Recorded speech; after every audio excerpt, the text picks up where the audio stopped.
As a trauma survivor, I have always been interested in resilience. But growing up, I believed it was something that you were born with.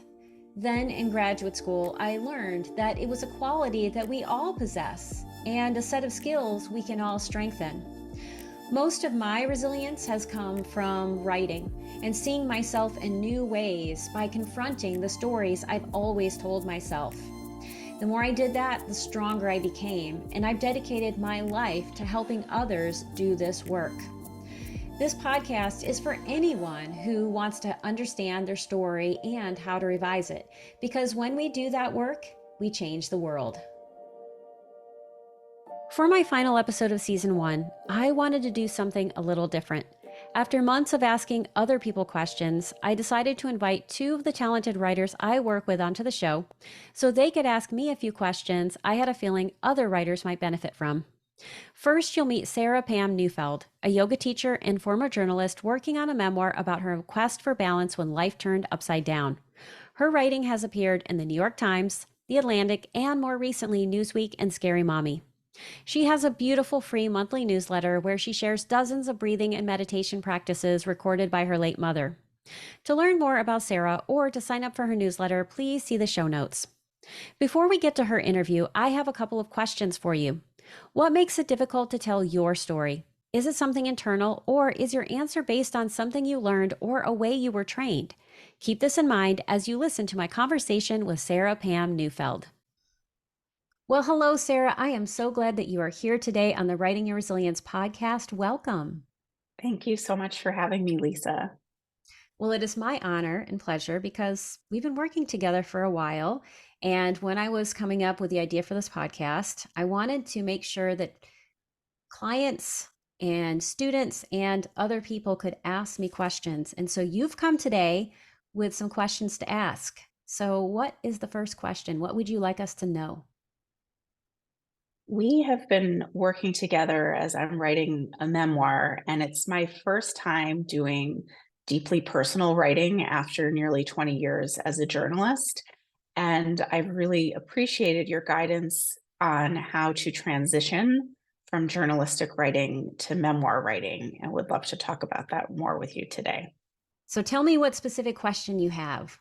I would love to discuss how to learn writing in scene and learning to write from memory when you don't have every single detail written down, as I was trained to do in my years doing newspapers.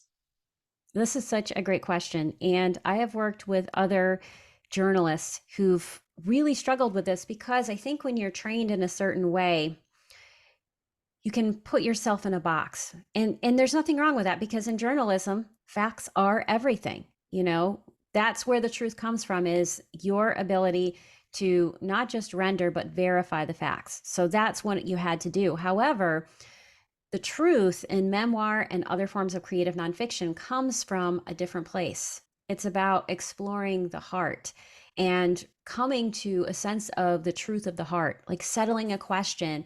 And in order to do that, you have to be willing to get it wrong, especially in early drafts, and to create a world for yourself. Because when you're working in journalism, you're interviewing other people, you're, gathering information, you're recording information, and that's what you're disseminating to other people.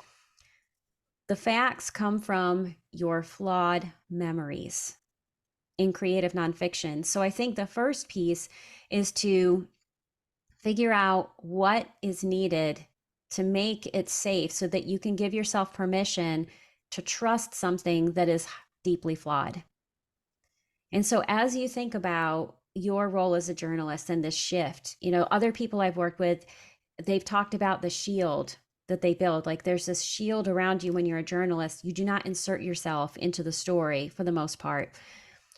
What has that shield been like for you, and what fears does it create around this process? Well, it is interesting to turn the notebook on myself, and that literally is what I did. I am writing in my memoir about primarily a period of years when my family responsibilities were so overwhelming that I had to stop paid work. And it was like you took the journalist out of the newsroom, but it was still in me. And so I just started taking notes on my own life. My first draft, I was only writing what was exactly verbatim Yeah. in my notebook, but then there's not nearly enough details to create the full scene and picture that you need to tell a book. So that's been a transition. And then, of course, it's scary because it's me and my life and my family. And I always had nerves when I would publish a big article, especially when I was a reporter. I loved longer features where I would spend a long period of time following someone.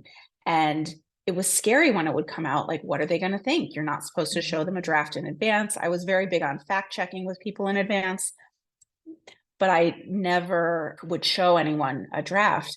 And then, it would be like waiting with bated breath to see what, when they read it, what are they going to think? But then the Yeah. bottom line is, probably I'm not going to be in touch with that person anymore. Or maybe if it's my B, I still have to see them, but it's on a professional basis. Mhm. This is my family and my life. And so that there's much more vulnerability.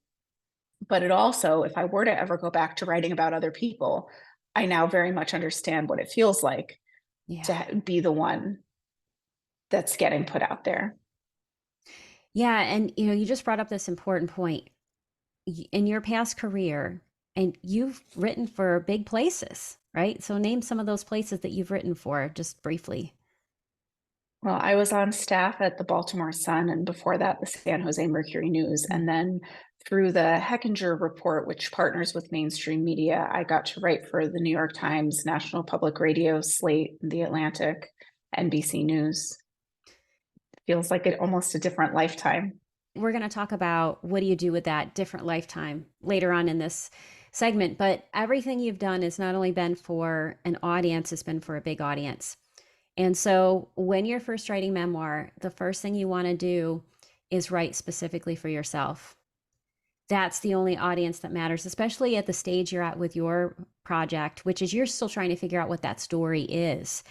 And so that's really important because what you want to do with the writing is settle a question that's rolling around in your soul. Like, what is it that is motivating me and propelling me to work on this project? And that's important because the story comes from the way your memories of what happened intersects with what you can verify that happens.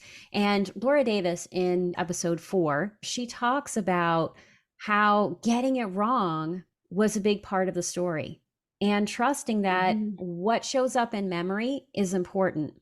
So what I would say is when you're writing those scenes, learn what a scene is supposed to do. And there's so many craft books out there. Tristan Rainier has some great resources in her book, Your Life is Story, and Acetylene I Torch love that Songs. one. That's a really good one. Acetylene Torch Songs, which just came out by Sue William Silverman, also has some great resources and information on how to write a scene and the difference between scene, summary, and exposition.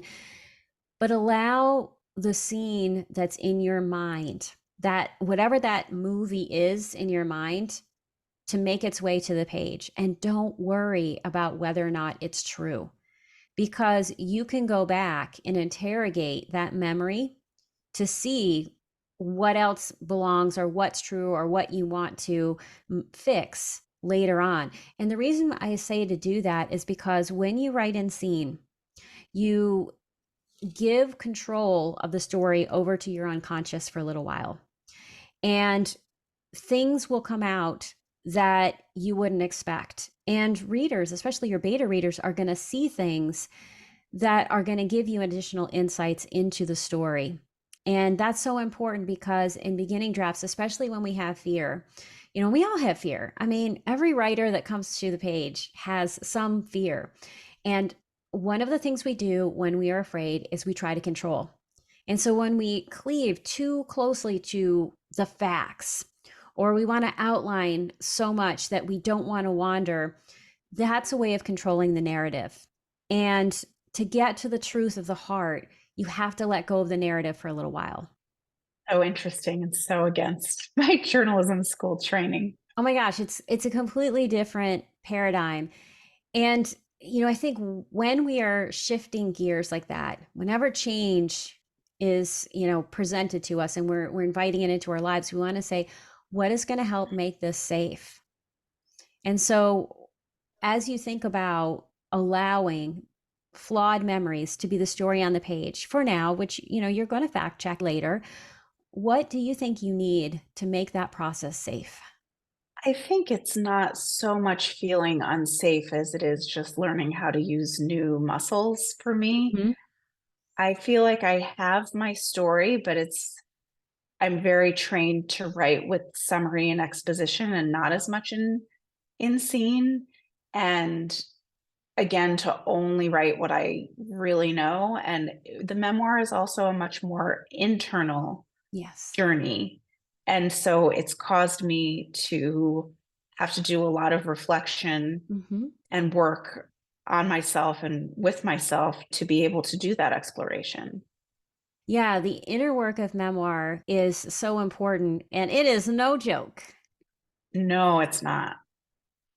Yeah, and I think one of the things that can happen that can be challenging for some writers is that summary and exposition. So, summary is just when you're summarizing something. If you're not familiar with these terms, exposition is when you're telling, where scene writing is showing. So, those are some other ways to think about this.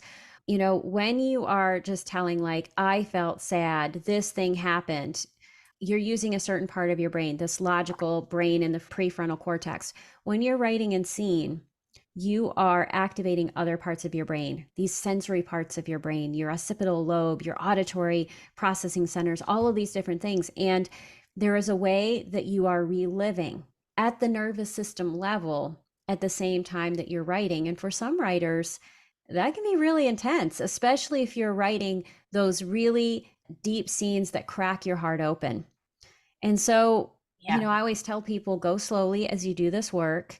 Trust that the goal isn't just to get it out there, but to make meaning from it. And that's where that inner work comes from, whether it's with a therapist or, with some other kind of healer or with your writing group or just even with yourself at times, is to say, what else is there? What is the brokenness in me that I am correcting or healing? And often it's not even brokenness, it's almost like the mud that's what's covering the brilliance. So how can I sweep the mud Mhm. away to get to that brilliance? And so when you do the inner work of writing your memoir, what have you done so far? So I'm also a yoga teacher, and it's a lot of my story, but having to really live the practice alongside the writing, Yes. doing my meditation, my breathing. I've been doing a ton of work on nervous system regulation through a lot of means. And part of that is related to the memoir, and part of it is just my own healing journey. But I think that they go very much hand in hand. My book deals with the loss of my mother and then my grandmother, who I was caring Mhm. for 3 years after my mother died. And my very beginnings of this book were right after my grandmother died. I just started writing to process it. And then that's been 3 years that it's taken to become the shape of a story that I hope will be of value to others as well as to me. And I love what you just said about the shape of a story because that makes me think of yoga poses. Because I practice Hmm. yoga as well. However, I do not practice as well as you do. So if you ever want to see how beautifully Sara practices, you should check out her Instagram videos, which are just absolutely well done. When we're first learning a yoga pose, we are not going to do it very well. At least I'll say for myself, because I'm not super For flexible. anyone, for anybody. And so, yeah, it's that repetition of getting into the shape, maybe working with someone like you who can correct the shape, who sees things in the shape, and then working towards whatever that final version is based on what your body is capable of doing. Yeah, it's very much the same, the writing the memoir, as it is learning a yoga pose. It's something that's going to take repetition over time and a detailed exploration. One of the things I've been posting about recently on Instagram is just breaking down downward dog, because I think people go into yoga classes and just assume that they know how to do it. And it's actually a pose where a lot of people can get injured. And there's so many nuances to it. And you can keep coming back to it again and again and keep learning more about it. It's the same thing, absolutely, with the book. Yeah, and so just figuring out what is the version of the pose for this book at this point. And I think at this point, it's allowing whatever the memory story is to make it to the page, Mm. knowing that you're going to shape it further. And one of the ways that we often shape our work isn't necessarily what we're doing on our project, but it is our author platform and the things we might write in addition to this. And you had a second question that is related to your prior career and where you are now. And would you like to share that with us?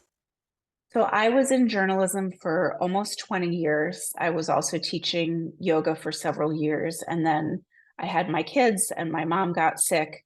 And then my grandmother came to live with me. So I ended up with like a 7-year gap on my resume where I was just inundated with family responsibilities. And so in some ways, it feels like I'm starting a career from scratch. I've gone back to teaching a little bit. I'm sharing what I know about yoga as I'm writing this book and starting to do essays. And I've created a website. I've created a monthly newsletter that's sharing meditations taught by my mom, which is very dear to my heart and related to my book. But it is, I'm 45 years old and I feel like I'm at the beginning of a career again. As you just listed all of those things, I just want to say it doesn't sound like the beginning. And yet, I also want to validate the path towards publication can feel so daunting for so many people that it can feel like just a drop in the bucket and there is so much more to do. And how in the world do you do that?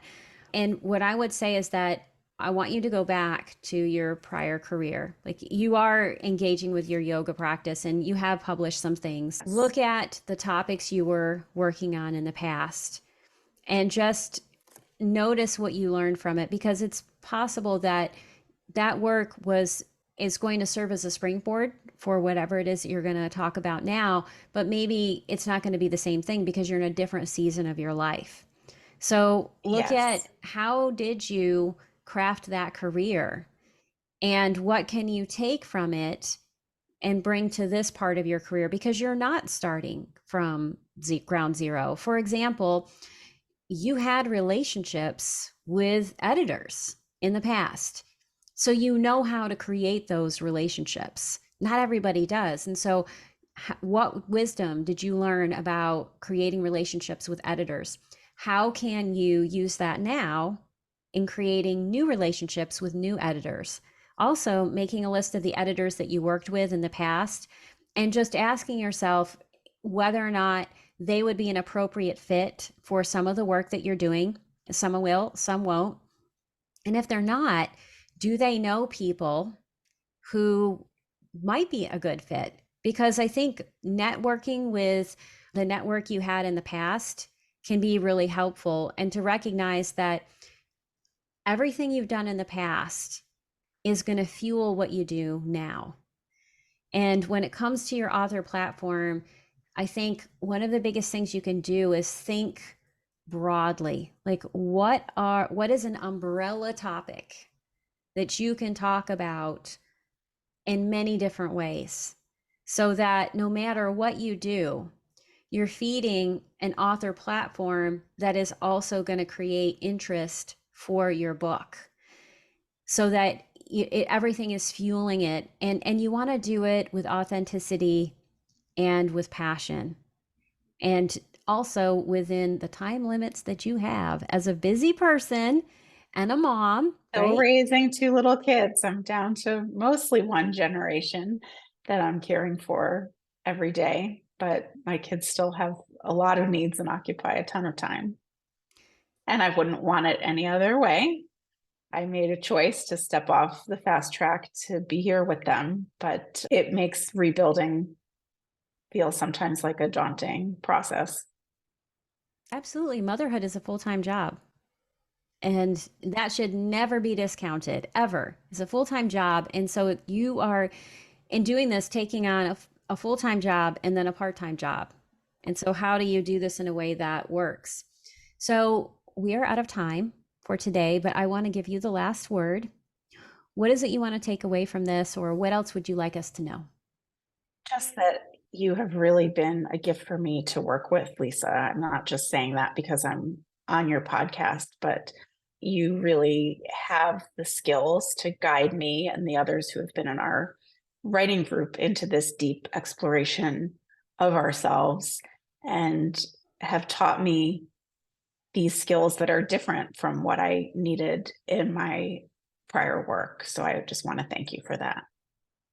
Well, thank you. And I want to thank you for being on the podcast and also for trusting me with this journey. It has been such a gift to work with you over the period of time that we've spent together, which is over a year now. And I Yeah, am just overjoyed to see where all of this takes you. thank you. Hey, writers, have you started a memoir only to get lost in a sea of endless stories that seem to go nowhere? Are you wading through the messy middle of the revision process and searching for your narrative arc? Have you received vague feedback from agents or publishers, or been explicitly told your book contains a lot of interesting and well written stories that follow in and then format? The solution to all three problems is the same: find your memoir's beats. But for most writers, it isn't as simple as buying a copy of Blake Schneider's book, Save the Cat, and following his formula. In fact, many memoirists find certain beats confusing, and some wonder if this contrived Hollywood formula will work for their book. That's why I'm teaming up with Jane Friedman to teach Create Your Memoirs Beat Sheet on Wednesday, April 3rd, 2024. During this 90-minute webinar, you'll learn how to capitalize on the benefits of a beat sheet, scrap the parts that might not serve your story, discover how a beat sheet can be used even with a nonlinear memoir, and gain confidence as you shape your material into a compelling book. Best of all, this webinar is just $25. You heard me, $25. That includes the webinar, a PDF of my slides, and a comprehensive workbook that will help you apply these principles to your story, no matter the structure you've chosen. So, if you want to tame your material, find your narrative arc, and feel confident that the book you're querying is truly the story you wish to tell, go to janefriedman.com and click online classes. Or make it easy on yourself and click on the link in the show notes. Now you'll hear from Lisa Rizzo, the author of the award-winning poetry collection Always a Blue House and in the poem An Ocean. Her work appears in journals including Long Ridge Review, The MacGuffin, Rain Taxi, and Brevity Blog. She was a 2022 writer-in-residence at Cray Garden Collective. Her most recent publication, a prose poem published by Silver Birch Press, is part of her memoir-in-progress. To visit Lisa's website, please see the show notes. Before we get to her episode, I have a couple of questions for you. Is there a technique you'd like to try, or would you like to push the boundaries of storytelling by trying something new? If that's you, pay close attention to my interview with Lisa Rizzo. Why, hello, Lisa. Welcome to the Writing Your Resilience podcast. I am so happy to have you on today. This is so exciting. I've never been on a podcast before, so I'm really happy to be with you, Lisa, for my first time.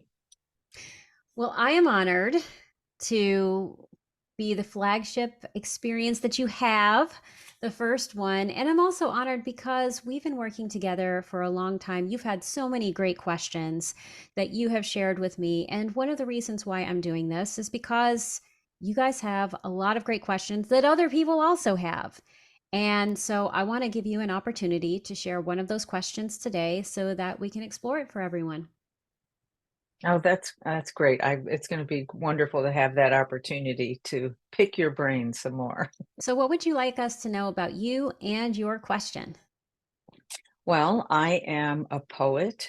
Someone recently said that they loved that I said I'm a poet who doesn't write poetry anymore. And so I've been working on a memoir since I believe 2016, a memoir about my relationship with my father. And so I'm in the last stages of my manuscript. Amazing how long it takes to write a memoir.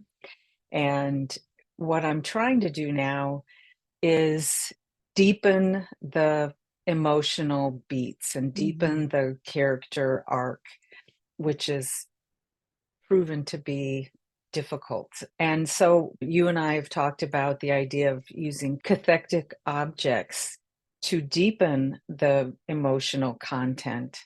And I'm still struggling with the idea of how to create an arc of a cathectic Mhm. object. Yeah, this is a great question. And first, let's begin by defining it to make sure everybody knows what this means. So, the word cathectic object is a synonym for something that T.S. Eliot talked about, which is the objective correlative. So, cathectic object is Mhm. used in psychoanalysis. Objective correlative is something that T.S. Eliot used when it came to writing. And so, regardless of what word you use, it is a set of objects or a single object, a situation or a chain of events that draws upon or evokes emotions in the reader. So it's something that you're doing, you're using a specific device to evoke meaning. And we do this because these objects or situations become a metaphor for what we're talking about.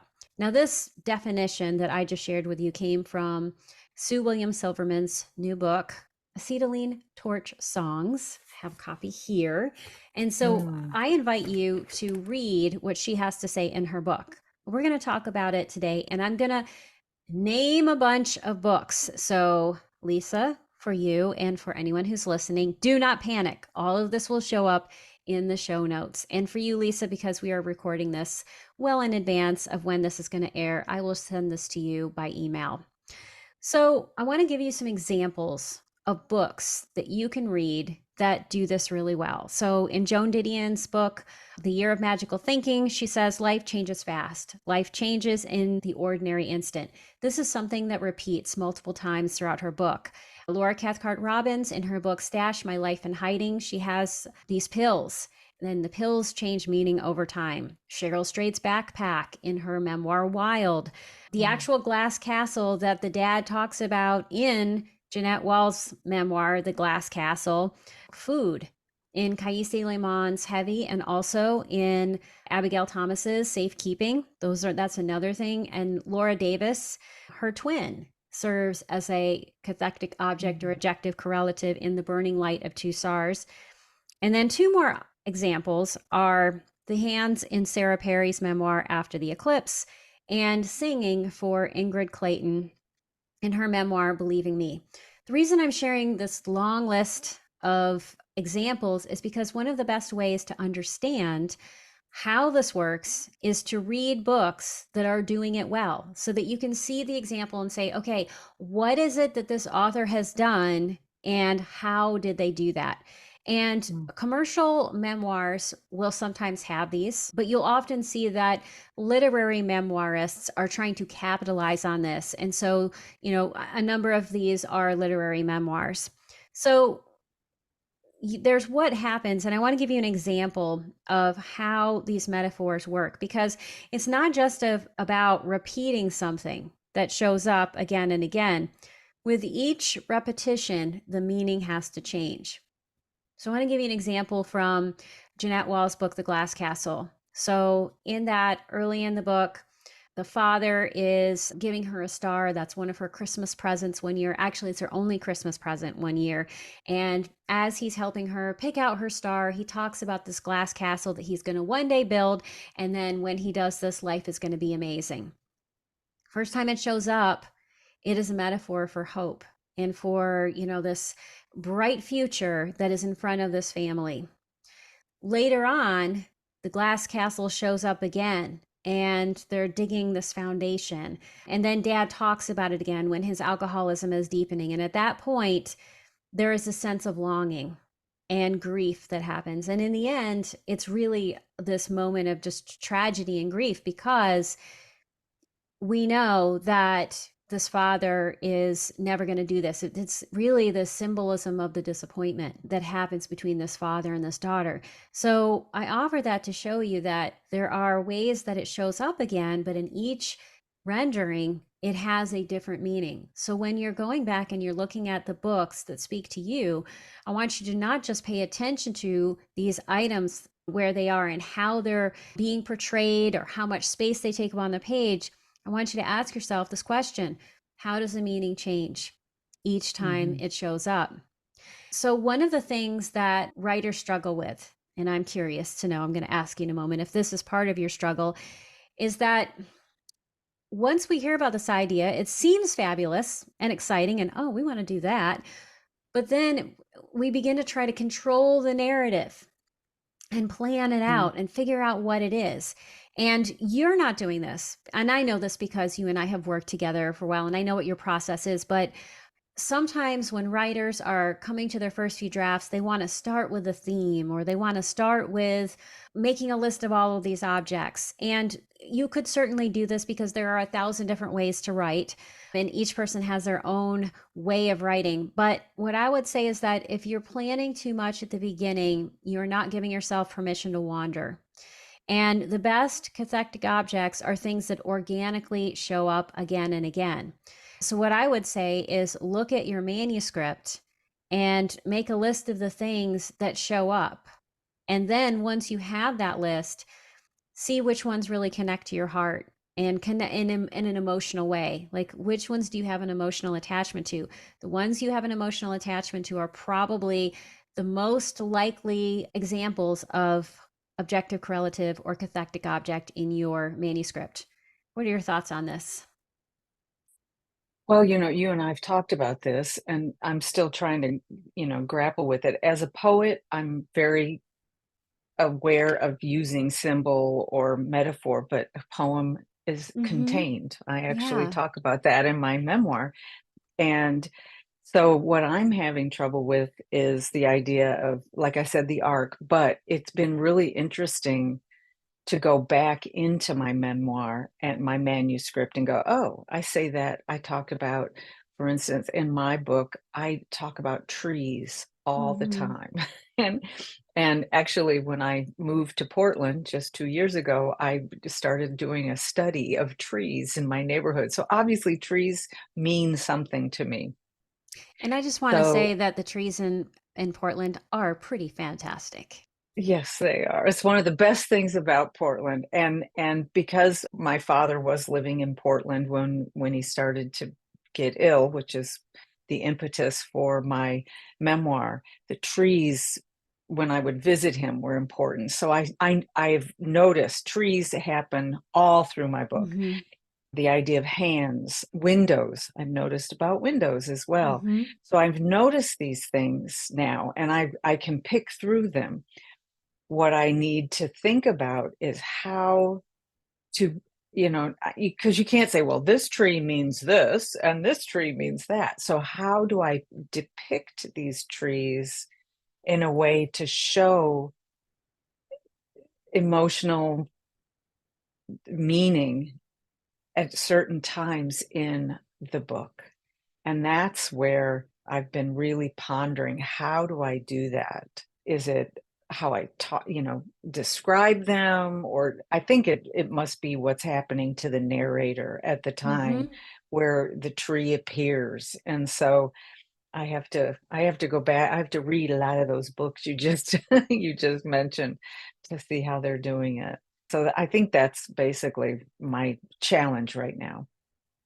Yeah, and that is one of the things that can be so difficult is like I can see that they're there. How the hell do I put them together in a way that does this kind of work? And I have two answers for that. Number Hmm. one, sometimes it's best to try it in the short form rather than trying to do this in a book where you have Mm, all of these different jobs and things that each, chapter and section must do. Maybe try to do this work in an essay.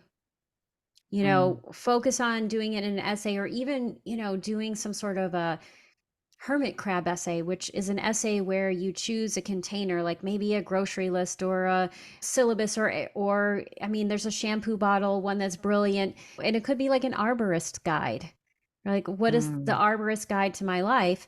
And you allow yourself to play off the page, away from your book, to begin to say, okay, well, what do trees mean to me? What is this?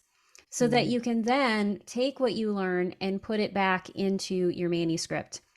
Another way to think about this after you've done some play, and I certainly say play first. Play, play, play, play, play. See what things mean.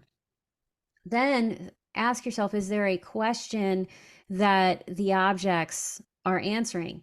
Or the phrase. So I think about Joan Didion's book, The Year of Magical Thinking. Life changes fast. Life changes in an ordinary instance. She says this multiple times in this book, and the question that each one of these is asking, within that scene is, well, what does it mean for life to change fast in an ordinary instance? Mhm. First time, her husband is dead. Another time, her daughter is very sick. Then at the end, it's been a little while since I read the book. I believe, she learns what happened to her husband. And so there's these different moments where that phrase and the situation that it is paired with is answering the question of, what does it mean for life to change fast in the ordinary instance? If we look at Cheryl Strayed's book, Wild, what does it mean to carry a heavy load? What is the burden that you're Right. carrying, and what do you do with it? And this question is coming to me from having read her prologue. She mentions that, like, what do you do when you're in the woods and, you don't have what you need and just have this heavy backpack? You keep on walking. Well, what happens as you do that? So I think that's another thing that you can do is begin to say, what is the question that is related to Mhm. these things? And so that will help you begin to think about, what is the arc or the evolution Mhm. of this object over the course of time in your book. And then you can look at, how do you refine what you've already written so that you are amplifying that in a way that is elegant and isn't like, I'm using objective correlative today. Can you find it, my friends? Right? We don't want to do that. But that you're doing that kind of work. That's really interesting. You know, it's so funny whenever we talk, I think of a poem that I've written before because I've written a poem about trees in my life, and so I need to go back and look at some of these things, and I like that idea of I might even take all the trees that are in this book and take them, list Mm-hmm. them and then write about them. That's a really good idea that's something that it's always nerve-wracking. You're like, if I'm revising, I'm in the manuscript and Mm-hmm. I'm chewing on what's bothering me. But the idea of taking it away from the book and just looking at these images on their own Yes. is that's a very interesting idea, which I hadn't thought about. So that's going to be my next step, I think, in revision. Okay, that's a really good idea because I think that it's that, when you have this huge piece, how do you keep track? It's even, Mm-hmm. like you got to find all those places, and so I think yeah, okay, that's good. I like that idea. Yeah, definitely play off the page. And because you're a poet, I wonder if there is a poetic form, like a form that you could use that would could be like the evolution of trees. Or, you Mhm. set a title, right? That's going to establish a promise for your poem. And then in each one, it's like a discrete poem about the tree, a Mhm. specific tree, and then you see what happens when they come together. And that might be something to do because you're a poet, a way to play. Mhm. Another way that you could play is with collage. Or so you don't even have to work in words. What if you found like an image online, or you even created your own photograph of those Mm. trees, just to see like what happens when you look at it and you have an image that you're actually looking at, rather than the memory of an image that you're trying to render. Oh, that's interesting too, especially since photographs are a big part of my life and appear Exactly. obviously pathetic objects in my book because my father was a photographer. So that's an interesting idea. Oh, you're going to take me back to poetry, Lisa. The poet who doesn't write poems is now going to write some poems. I did write some poems. Yeah. I started trying to work on this just yesterday, and it feels daunting to Yeah. go through, one by one. And I need to do some mapping, I think. And like you say, first play with it to understand the meaning and then try to see how this can play out throughout the book. Really good. I like that idea a lot. Well, I can't wait to see how this blossoms for you. Yeah, you've given me a lot of really good ideas. And I keep thinking you can see I'm like, let's see, how could I do this? So you've given me a new way to approach revision, which I think that's one of the things that when you get to the end part of your book, of writing your first, your manuscript, it becomes like, what do you do now? Yeah. I know it's not done. I know it's not done. I can feel it's not there yet, but how do I take it to that next level? And that's what I'm struggling with now. And so these are some good ideas. Well, wonderful. Well, I'm really excited to see where this takes you. We are out of time. I want to give you, is there any last thing that you would like to say as we wrap up? Just I'm excited to start doing this again, getting into this and approaching this in a new way. So thank you for that. I appreciate it. Well, you are very welcome. And I hope that you go write directly after this interview. I'm going to. I really will. All right. Thank you. Are you a writer who struggles with doubts? Do you wonder if your stories are good enough? Do you wish you had some simple tricks that would make the writing life just a little bit easier? Become part of my Writing and Resilience community by signing up for my newsletter. As a thank you, you'll receive a free copy of Write More, Fret Less, 5 brain hacks that will supercharge your productivity, creativity, and confidence. The link is in the show notes. That's it for today's episode. Before you leave, I would love your help spreading the word about this podcast. You can do this in a few very simple ways. Click on the subscribe button in the upper right-hand corner, then leave a 5-star review. You can also let me know what you think or share ideas for the podcast by connecting with me on Facebook, Instagram, LinkedIn, or through my Writing and Resilience newsletter, which you can have delivered directly to your inbox.